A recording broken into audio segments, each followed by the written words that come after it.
Dan juga pakan senilai 5.000 dan atau beras 5 kg dan juga minyak goreng Bapak, akan diserahkan sini, oleh Pak. Kapolda Sumatera Selatan yang terhormat Irjen Pol Dr. Andes Tony Hermanto MH.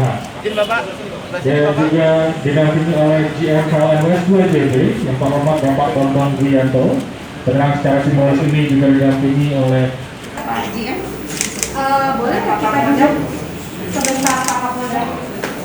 Duduk bareng sama Pak Dito, Pak Nadiem, ya Kepala BPKP, lewat Pak, vaksinasi kemarin kan sudah bergelar dengan Tribun Sumsel kemarin dan ini dilanjutkan. Ini gimana Pak tanggapan kita Pak?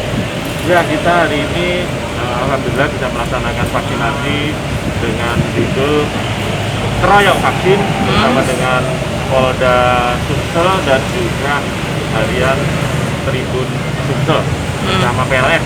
Ini tentu besar dan tadi sampai belum setengah hari ini sudah 375 atau mungkin sudah 400 tadi yang terdaftar yang sudah antri, dan besok ini dilaksanakan selama 5 hari. Jadi kami harapkan masyarakat yang belum tervaksin untuk berbondong-bondong datang ke kantor Tribun Sumsel ini. Oke. Kota Palembang yang belum tervaksin untuk segera tervaksin sehingga diperoleh imunitas massal sehingga kita dapat keluar dari pandemi COVID-19.